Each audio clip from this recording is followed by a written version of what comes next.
plus, concernant cette affaire Raoult, il y a eu un véritable déni. C'est-à-dire que, si je ne me trompe pas, moi je ne suis pas médecin, mais mon épouse l'étant, elle m'a quand même un peu expliqué les choses. Il proposait son traitement dans les tout premiers instants de la maladie. Et on lui disait, ça n'a pas d'efficacité, et on testait sur des gens qui étaient en stade terminal de cette maladie. Il n'a jamais dit que c'était comme ça que ça devait fonctionner. Donc là, on faisait exactement de la com pour lui nuire, et on voulait l'éteindre. Donc je suis ravi d'entendre ce que vous avez dit, je ne m'y attendais pas. Effectivement, ce qui choque, moi, ce qui m'a choqué comme citoyen et comme patient potentiel, c'est qu'on interdise à mon médecin et aux médecins généralistes et aux médecins en général de prescrire quelque chose. C'est-à-dire qu'on leur dénie leur capacité d'analyse du ratio bénéfice-risque. On en revient encore une fois à cette centralisation du système français. Votre liberté de pratique que vous avez. Je crois que c'est pas que ça, c'est qu'en fait on a eu un mélange des genres dans cette affaire.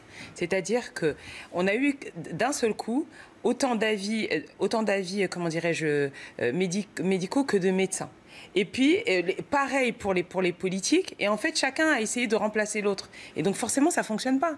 Moi, en tant que politique, je ne suis pas fondée à savoir si le traitement du professeur Raoult, il était adéquat ou pas. Ce n'est pas à moi d'en décider. C'est-à-dire, il y a des médecins, ils ont fait des études, ils sont suffisamment fondés et experts pour dire oui, je l'utilise ou non, je ne l'utilise pas en fonction du patient que j'ai en face de moi. Moi, en tant que politique, qu'est-ce que je dois dire? J'ai écouté.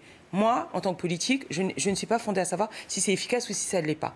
Je laisse ce débat, je laisse ce débat aux médecins. Moi, mon arbitrage est de dire il faut essayer de soigner du mieux qu'on peut nos concitoyens. Point. Et je prends des décisions politiques pour aider les médecins à pouvoir prendre leurs décisions.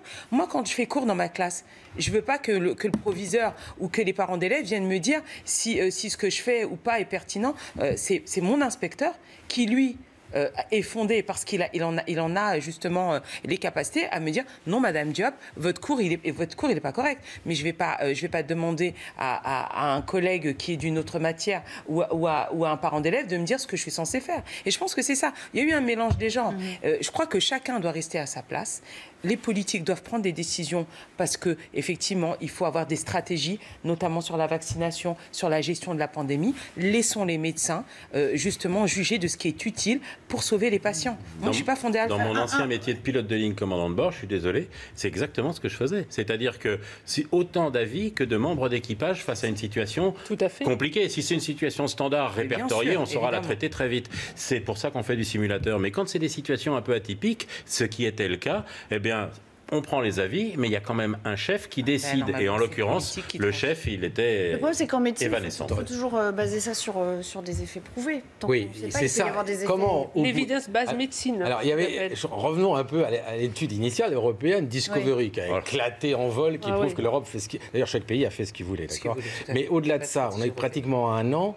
Où sont les études sur lesquelles on s'appuie, nous, médecins, pour prescrire? On n'a pas pu faire cette étude en France. Et on continue, en fait, à alimenter. Regardez bien, on alimente encore cette guerre aujourd'hui pour masquer, en fait, des décisions qu'on ne prend pas. Sur l'azithromycin, c'était plus facile, parce que l'année même, on l'avait, on pouvait le mettre. Oui. Ça n'a pas posé de problème. Sauf qu'à un moment donné, ils nous ont quand même envoyé, je ne sais plus si c'était l'ARS ou la HAS, en disant qu'on n'avait pas le droit de traiter les patients, même avec l'azithromycin. C'est-à-dire qu'on était menacés si jamais... Il n'y avait aucun risque, on le savait très bien. Et d'ailleurs, tous les collègues, on l'a fait dès que les gens commençaient à tousser un peu, n'étaient pas bien, on les met sous azithromycine. Et moi, je le ferai encore sans aucun doute. Alors, concernant